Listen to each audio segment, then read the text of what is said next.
Bonjour, monsieur. Would you like me to foretell your future? No thanks. I'm very good, and it only takes a minute. Thanks all the same, but I'm not superstitious. Besides, if it only takes a minute, that's not much of a future to look forward to. Do you know a young woman called Nicole Collard? Yes, I do. She lives upstairs from me, in the apartment block across the street. The door isn't locked, but you'll need to give it a gentle nudge. It sticks, you see, because of the damp. The landlord said he'd fixed it before winter sets in. He's been saying that for 3 years. Are the flowers for sale? Oui, monsieur. Okay. I'll take a bunch of those white ones. I wouldn't do that if I was you. No? They are lilies, monsieur. Some people associate them with death. Yikes. Thanks for telling me. I've changed my mind. Will you tell my fortune? You're going on a long journey. My, oh my. What a surprise. Can you tell me anything I don't already know? 10 francs, please, my dear. 10 francs? That's a ripoff. Please yourself. How does this fortune-telling routine work? If I knew that, I wouldn't be selling flowers for a living. Haven't you ever wondered why you were blessed with the gift? Well, it's a bit like satellite television, I suppose. Some of us are born with a built-in receiver dish. I just happen to be one of the lucky ones. Can you really foretell the future? Only time will tell, monsieur. The strange thing is, I can't seem to see myself in the future. Other people, I have no problem. But when I try to see what might happen to me, nothing. That must be scary. Maybe. I figure it's a kind of natural safety mechanism. Either that, or I don't have a future. What other flowers do you have? Dahlias? What do they signify? Insecurity. I don't want to give her the wrong idea about me. What about the tall yellow ones? Those are iris, the flame of passion. And the little yellow ones? Sensuality. Well, they're no use to me. I want to make an impression, not jump down her throat. How long has Mademoiselle Collard lived here? A few months. She's in for a shock when the cold weather comes. Drafty windows, insufficient heating. It's a struggle to keep warm. The only reason I stay is because the rent is cheap. You're a young lady. She deserves better. I thought Mademoiselle Collard was a successful photographer. Not as successful as she makes out for all her fine clothes. Oh, I've heard her crying herself to sleep at night. That's awful. Now don't you let on that I've told you. She's proud, that one. Too proud, if you ask me. What can you tell me about this material? It's a very expensive piece of cloth, monsieur. See you later. That's right, monsieur. You will.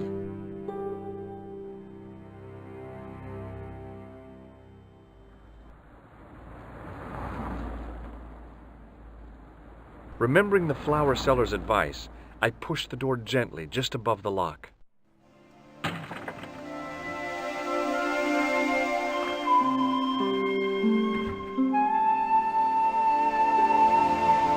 Bonjour. I'm glad you could make it, monsieur. Please, call me George. Fine. I'm Nicole. Take a seat, George.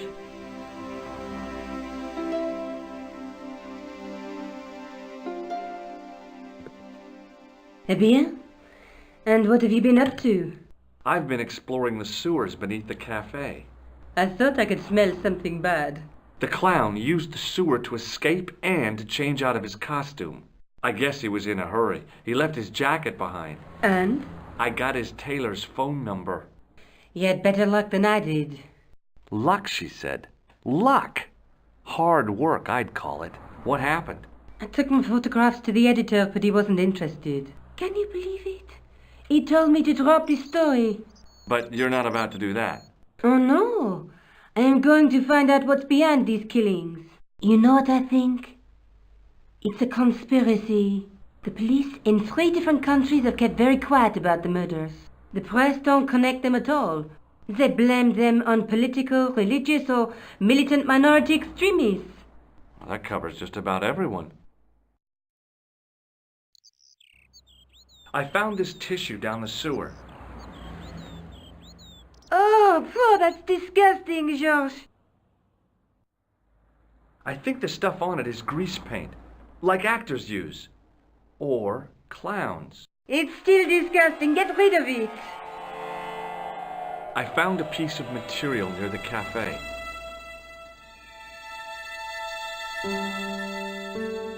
When I showed it to the concierge, he recognized it right away.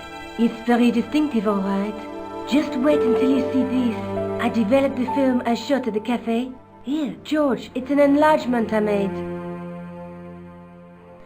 Look what that guy's wearing. Checkered pants. The same material as I found in the sewer. That's right. This guy shouldn't be difficult to find. Oh no? Take a close look at his left cheek. A scar. In the shape of a horseshoe. Oh, a crescent moon.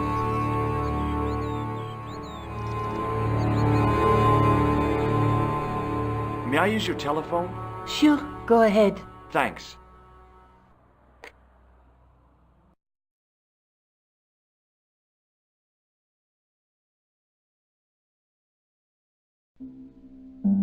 Hello? Who is this? Hi. My name's George Stobart. You don't know me. Correct, Mr. Stobart. I don't. What can I do for you? Well, I'm trying to trace one of your customers. Could I maybe come over and talk to you? No, that's not possible. Oh, okay. Forget it. Listen, all I want is a name. What are you talking about? Who are you working for? I guess you might say I'm acting in the interests of truth and justice. Ah, thank God. I thought you were the police. There are innocent lives at stake, Mr. Todrick. Lives that you could save. You're collecting for charity, yes? No, I'm not. All I want from you is information. Go on. I'm listening. Did you make a suit for a man with a scar on his face? A scar in the shape of a crescent moon? Maybe. Maybe not. Tell me where I can find him and I'll leave you alone. And if I don't, I won't leave you alone. I can't tell you anything unless you give me his name. Do you know a guy called Plantar? No, I never heard of him. Shall I tell you what happened to Plantar? How he was killed in cold blood? I told you, I never heard of Plantar. What do you know about the clown who bombed the Café de la Chandelle Verte? I don't have no idea what you're talking about. You're cool, Todrick. But I think you know more than you're saying. I don't know who you be, but sure I am you don't know what you're talking about. I don't know if you're saying that to make me think you don't know what I mean, but... Oh, this is ridiculous. Quit playing games with me, Todrick. I tell you, I know nothing about no clown. Do you know where I can find the guy with the scar? I told you, without a name, I can't help you. I expect Plantar's a family man, don't you? In their little apartment, Madame Plantar is cooking the supper, listening for the familiar sound of her husband's key in the door. Junior is waiting for his daddy to come home from work. He can't wait to show him the merit marks he earned in school today. Only tonight, Monsieur Plantar won't be coming home. You forgot the puppy. Huh? The faithful puppy dog, waiting for the sound of his master's voice. Well, maybe they don't have a dog. What do you think? I don't know Plantar. I never heard of Plantar. None of this has anything to do with me. Did you know that one of your customers was a part-time clown? If a guy feels happy with a funny nose and custard down his pants, what's the problem? Thanks for nothing, Todrick.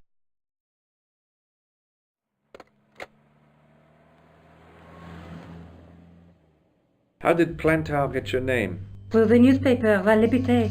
I'd written an article linking two unsolved murders, one in Italy and the other in Japan.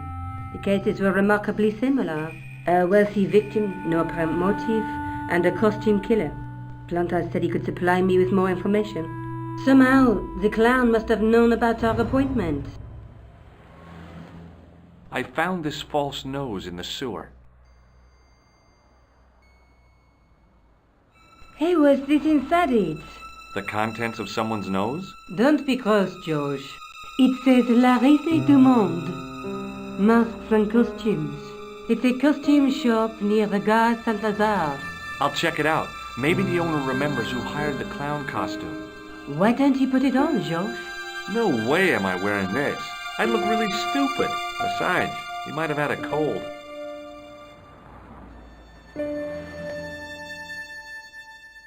Tell me more about the clown's previous victims. The first was Arno Bellotta, the millionaire pharmaceutical baron. He made his money from amphetamines in the post-war slimming and diet boom. Imagine it! Millions of housewives literally speeding their butts off. Was he killed for his money? No. He had no living relatives, and his fortune went to the orphanage where he grew up. The only witness in the case was his Filipino au pair. She swears he was lured to his death by a snowman. What about the clown's second victim? Yamada, the controversial Japanese green politician. He inherited his fortune from his father's electrochemical consortium. He was committed to dismantling Japan's automobile industry. I can't see him gaining much support with a loony policy like that. Yamada was a man of vision. He was years ahead of his time. If you say so. How did he die? At the hands, or should I say, flippers, of a giant emperor penguin. A snowman, a penguin, and now a clown. You know, I hate to admit it, but this is scary. And I'll tell you what, I won't be accepting any invitations to costume parties. I don't blame you for being scared. I am too. But this story could be my only chance of a big break. Or a premature death. Tell me more about yourself. Oh, there is not much to tell. Well, how did you get into photography? I guess I owe that to my father. He bought my first camera. I was 8 and my parents had just split up. Rosso didn't blink when I told him about the clown. It's as if he already knew. That is typical of a cold fish like Rosso. I've seen cheeseburgers with more spunk. Did you live with your father? Yes, my mother went off with her new boyfriend. I don't mind. Papa was all I needed. 4 years later, he died in a plane crash. Ah, I'm sorry. Well, it's all right. I don't mind talking about him. He was more like an older brother, really, always joking and laughing. Papa always wanted I should study art. That's why I went to college. Did you learn about photography at college? Oh, God, no.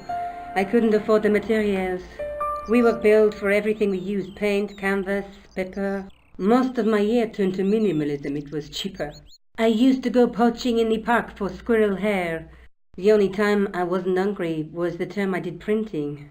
I used to eat the potatoes. You're making fun of me, aren't you? Oh, no. Do you have a boyfriend? That's none of your business. I'm going back out to search for that clown. Where? Well, I guess I could visit the costume shop. Good idea.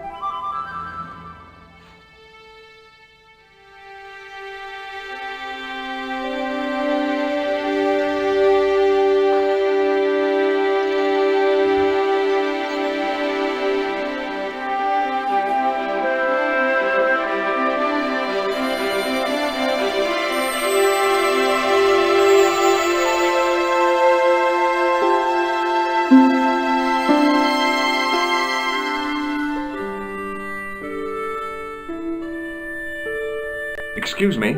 Bonjour, monsieur. Please, come in. Welcome. Leave the mundane world behind, for in these four walls, fantasy is king. I don't want a costume. Didn't you ever dress up when you were a child? Not that I remember. Incredible! You'll be telling me next that you never shared your elder sister's lingerie. I don't have a sister, and I think I'd look pretty silly in a brassiere. I just need some information. Of course. How can I help you? Do you want this red nose back? Not after it's been worn, thank you. Do you recognize this man? Oui, monsieur. I sold him some grease paint. Does this dirty tissue mean anything to you? Let me smell that.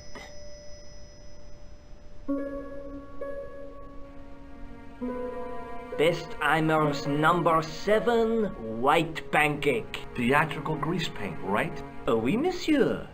La crème de la crème of Thespian accoutrement. Have you sold any of it recently? Yes, 2 cans. Have you heard of a man named Plantile? I do not recall anyone of that name. I'm looking for a man who hired a clown costume from you. The man whose photograph you showed me, he hired 2 costumes. 2? Yes, Bozo the Clown and Seamus the Pixie. What was his name? Khan, a Middle Eastern man, I would think. And did he have the scar on his face? That's right, in the shape of a crescent moon. How come clowns are so popular? I think it has something to do with their unpredictable nature. Personally, I think clowns should be banned, along with mimes. Oh, come now. Who doesn't love clowns? Me, for one. Are you sure this is the same man who hired the clown suit? Certainement, Monsieur Khan.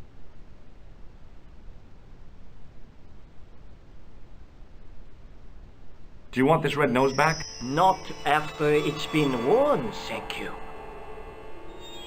Thanks for your help, buddy. My pleasure, monsieur. Allow me to shake you by the hand. Huh? Well, okay.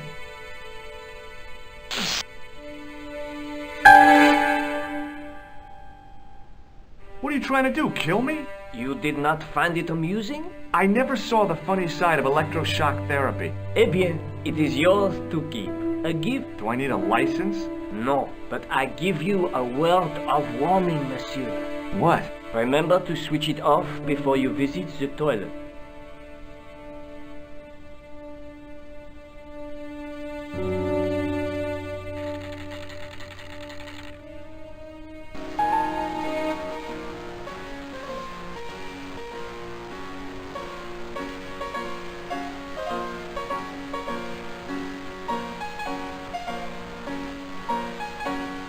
I gave the dummy Puro a tentative prod, but it didn't move.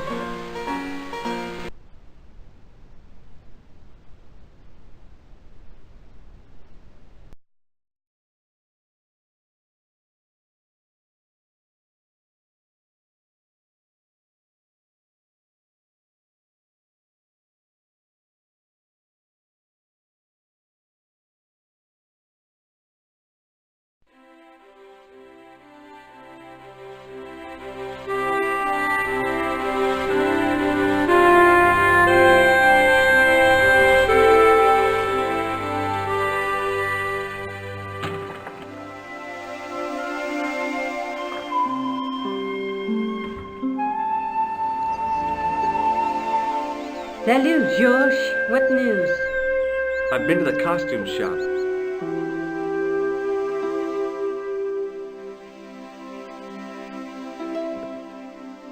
Yeah, I like it. What are you supposed to be? I didn't hire a costume. These are my clothes and you know it. Did you ask about the clown? Yeah. He used the name Khan. He hired 2 costumes, the clown and a pixie. Then we're one jump ahead of him. How do you make that out? He probably plans to use the pixie suit next time he kills. Oh, God, don't let it be me. I don't deserve to die at the hands of a pixie. Don't be silly, George. That won't happen. Oh, no? No, because every time you see a pixie, you're going to run like hell. May I use your telephone? Sure, go ahead. Thanks.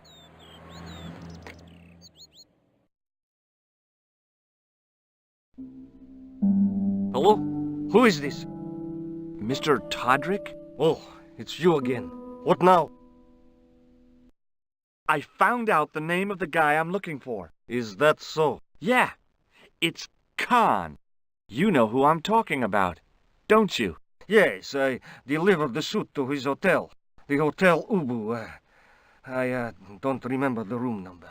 It was upstairs. The second room on the right-hand side of the corridor. Thanks, Todrick. That's all I wanted to know. Now I've got you, Mr. Clown. Now we're getting somewhere. Do you know the Hotel Ubu? The Ubu? Yes, I do. That's where the clown stayed. Good work, George. What are you doing to help trace the killer clown? Research, George. Yeah? You have a copy of the clown's yearbook? I have a telephone and lots of contacts. Oh, well, did you find anything useful? Not yet. I'm employing my first and most useful weapon. What's that? Patience. Oh, I've heard of that. Isn't it a substitute for decisive thinking? See you later. Where are you going now? I could go hang out at the Hotel Ubu. Watch out for Khan, George. Don't worry, I will.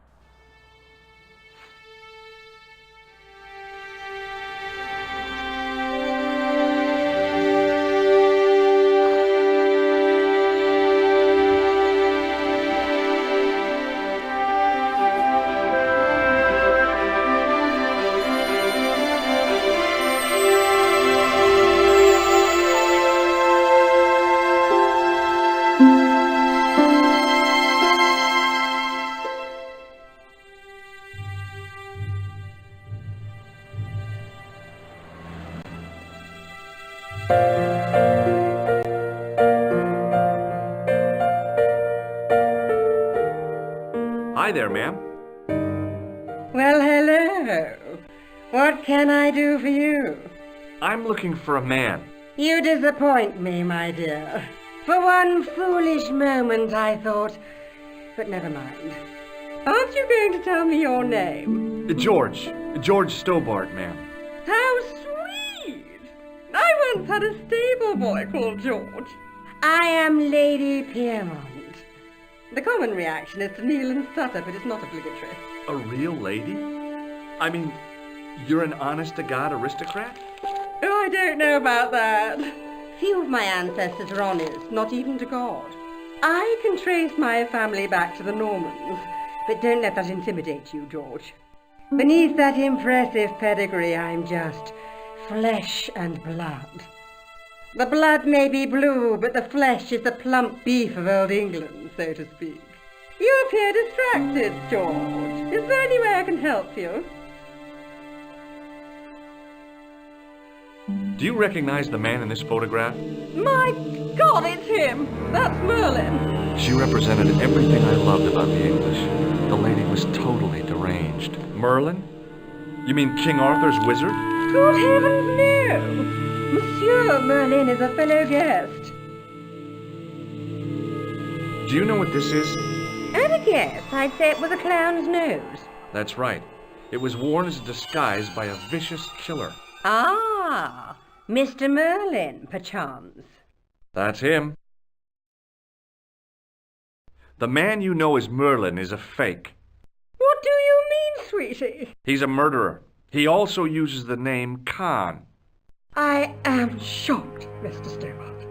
Shaken. I took him to be a gentleman, a man of honor. Do you know, I'd rather like to assist you in stitching him up. When did you last see Merlin? It was no more than an hour ago. He came downstairs and spoke to that clerk chappie.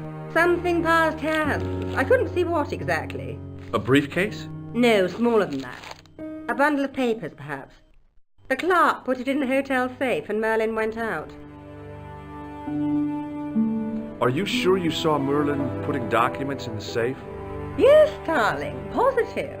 I wonder what they were. Obviously something of great importance.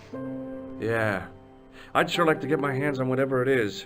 I'll bet they had something to do with Plantar's briefcase. Has Merlin returned to the hotel? No, he hasn't. Are you going to search his room? If I could get in there, I would. Are you here in Paris on vacation? No, darling, I'm on holiday. I needed to get away after Algy's funeral. I didn't realize you were mourning the loss of a loved one. I'm not. He was my husband. I'm sorry to hear about your husband's death. You wouldn't be if you knew him, my dear.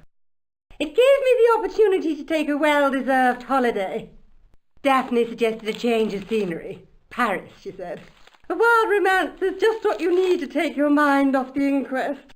Well, the closest I came to romance was being wooed by a drunken Breton chef. I must say I was disappointed with his coq au vin. Not at all what I was expecting. I was thinking of cutting my holiday short, packing my bags and heading back to Hemel Hempstead. That was until last night. What happened to you last night? I was stricken, Mr. Stobart. Cupid's arrow has cleft my bosom. They couldn't really miss. It was just as I'd always imagined it should be. The intimacy of candlelight, romantic music tinkling across the room, and then a stranger's glance. Those brooding eyes, that suave manner, those tight trousers. He was the man I'd been waiting for all my life. I'm glad he finally turned up after all these years. Ah, but it wasn't to be. He was merely toying with my affections. And if I ever catch up with him, he's dead. I have to go, ma'am.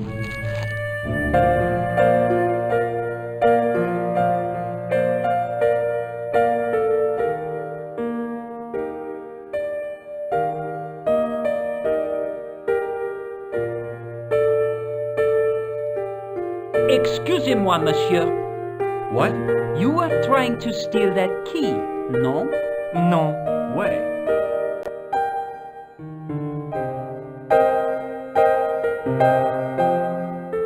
I want some information. Who are you? The police? I'm conducting a private investigation. Ah, I know only too well what you mean. That is one of the drawbacks of the catering business. When people book into an hotel, they leave their morals at home, no? I'm looking for a man who dresses like a clown. This is a highly respectable hotel, monsieur. There are no clowns here. If you say so. Do you know a man named Plantar? No, monsieur. I'd like to retrieve something from your safe. Ah, oui, monsieur. May I see some form of identification? Like what? A driving license, perhaps? I don't drive. Your passport? I don't have it with me. I could show you my operation scar. I'm sorry, monsieur. I must have some form of unique ID.